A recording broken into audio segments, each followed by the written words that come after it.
Hi, and welcome to the Parkin Real Estate Podcast, where we talk all things real estate, business related, and really anything happening in your life. If you've got a few minutes, we'd love to have you sit back, relax, and enjoy what we have to offer.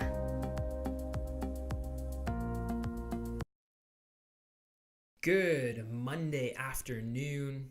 It might be morning, and it could be evening for all. I mean, heck, it could actually even be not even Monday. But in any case, it's Monday, November 12th, 2018. And I'm back with another episode of the podcast, the Parkin Real Estate Podcast. And I wanted to touch on a couple of topics today. One of them being, is it smart to buy before you sell if you're in the market to purchase and you have a home to sell? Is it time to sort of understand that it's now more of a seller's market, not a buyer's market? And that means you have to sell your home first before you purchase something. That's topic number one. Number two, wanted to dive in and talk about why millennials may not be purchasing as many condos that are being built today. So talking about first, is it a smart thing to purchase or to,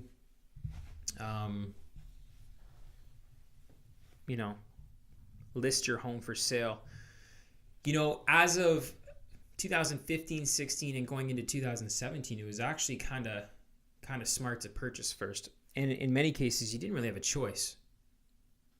You had to basically find a house to buy before you put your house on the market. And the reason was simple. There was no inventory. You just couldn't find a house. And as we venture into a more balanced market, it becomes a bit of a challenge as a realtor to navigate our clients through the murky waters of purchasing before you sell. And if you're in the market and you're considering making a move, chances are you've had a discussion with your realtor or with your spouse, or you've done some research. But if you haven't, there's some things to think about. The average days on market has gone up in regards to the listings that are on the market currently. Not significantly. Not significant. They haven't gone up, double. It hasn't doubled. But we're finding that there are properties sitting for longer periods of time. There's a multitude of factors, but the main factor for that is specifically to do with price. I mean, let's be honest. If the home was priced where it should be in order to sell, the property would move. And case in point, I had a potential client who did not go with me, which I was a little bit relieved with, and I'll explain why. This client had a property that was on a busy street that was really only going to be a teardown property and ready for a builder to come in and either spec build or have a client that wanted to purchase the property and build. But the potential client wanted to list the property for $900,000. This property's in Oakville. And as I did the math and understood the comparables, the home that was going to be built on it was not going to be anything bigger than 28 to 3,000 square feet. And homes that are selling in that price range are going for in between $1.6 and $2 million. And as I look at the cost for a builder on the low end, $200 to $250 a square foot, that builder would have costs in excess of $600,000 to $800,000 to put up a home and to landscape it. And so if the builder bought the property for $900,000 and put in another, let's just say $650,000, $700,000, the builder is into it before selling it for 1.5 to 1.6 million. And in today's market, he's not going to get 2 million. He's probably going to get in between 1.7 to 1.9, somewhere in there. Depends on a multitude of factors. And so if the builder was to pay $900,000, first of all, they've got to pay property taxes. They're going to have carrying costs, whether it's a mortgage or money financed. They are going to have to pay lawyers' fees. And so all these costs add up during the process of holding the property to build it. And when it comes time to sell it, they're going to have to pay commission. They're going to have to pay legal fees. So I was explaining to my client that it's not feasible for the property, or sorry, I keep saying my client, my potential client, that it's not feasible for them to list for $900,000. It's just not feasible. And so they need to be in the $800,000 range. And I said, if you get $800,000, you're doing amazing. You've hit a home run. Needless to say, my client has listed, it's like the fifth time I said that. Needless to say, my potential client had listed with another agent and has been on the market now for close to 70 days. And you know, when I list a property, I spend a significant amount of money on marketing, into the thousands in terms of Facebook marketing, Instagram marketing, online marketing in general.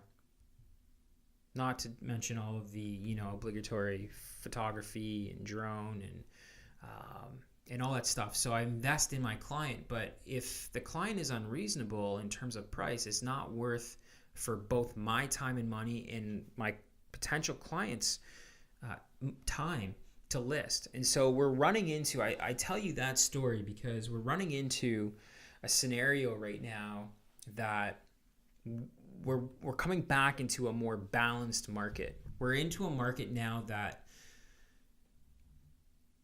there's more inventory, there's less buyers. And so you have to be, as a seller, priced very appropriately in order to move your property. There's still buyers out there, don't get me wrong.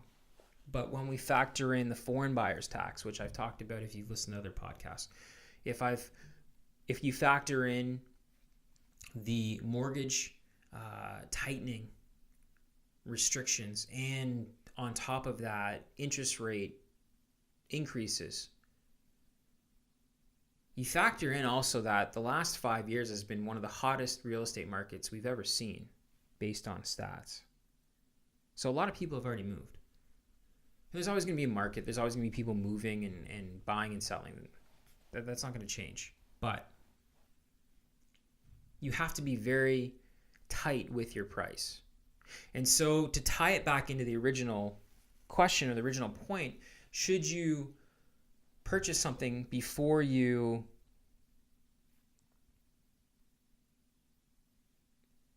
sell? And I'm going to say no.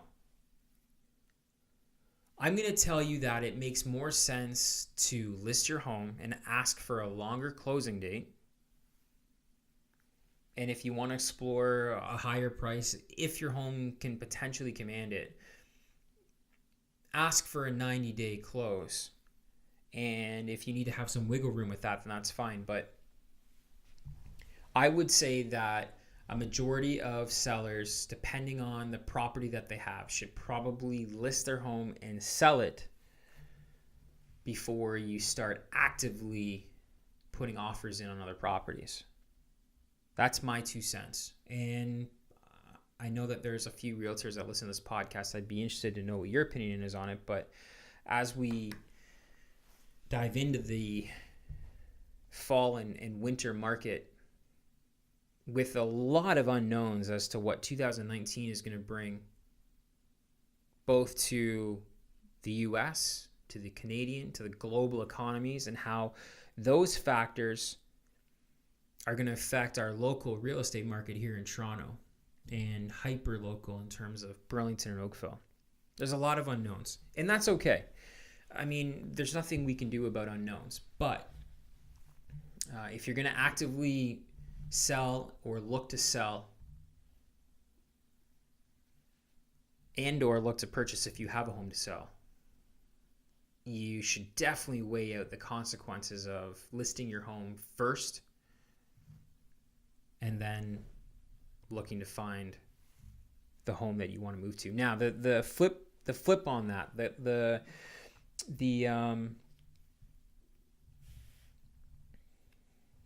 reverse is, what happens if you find a home you really like and you want to make a move on it really quickly?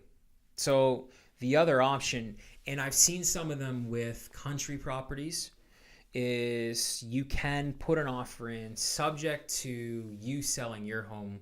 And basically that comes with an escape clause of about 48 hours. Some properties you can go a little bit longer with that escape clause. We are seeing that now. And not frequently. It's not happening frequently, but that is something that's happening, and quite frankly is the alternative. Now, if you have a home that is going to sell, for example, it's in Alton Village in Burlington, it's a smaller, very nice condo that, those condos are moving, then you can run the potential of purchasing and then listing. But you could approach the seller of the property or condo or house that you want to purchase and say, hey, look, this is the situation. We're good for our money. Our financing's great. We've got a perfect property. We're a little bit concerned just with the market the way it is. We want to make a move and we'd like to purchase your property. But would you? And if the other thing is, if the home that you're interested in has been sitting there for 30, 60 days, they're probably going to entertain that kind of idea. So we're entering into a very balanced market. Opportunities are out there. The market is good. Not trying to scare anybody. But we have a lot of factors that are affecting and shaping our market. A lot of factors. And that's okay. Things are going to change. Things aren't going to stay how they are all the time. So that's my take on, should you buy something and then list your home, or should you list your home and then look at purchasing? I was going to talk about millennials not buying condos. I'm going to touch on it real brief. A couple articles have come out, and millennials are actually looking to get some space now. A lot of millennials are looking, so people under the age of 35 are looking to get out of the city, out of the core, and get into something that has a little bit of space.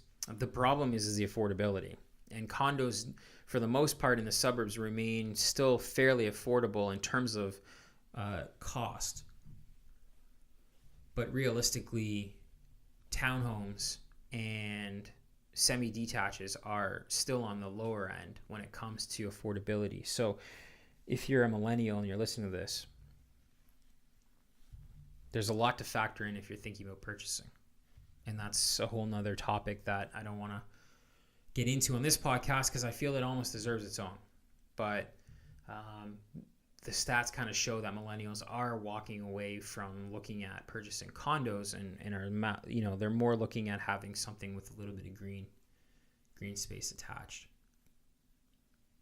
So this is the Monday podcast. Thank you so much for listening. I really appreciate the comments, the likes, the shares. You can find us on Google Podcasts. We're trying to get on iTunes. It's proving to be a little bit of a challenge. I think we were figuring it out, but we're also going to be on Spotify too. So I'll let you know when that happens. Thank you so much. Have a great Monday. Listen, have a great week. We will be back with another podcast. I'm not sure what day, but it'll be either tomorrow or Wednesday. Thank you so much for listening. Have a great Monday.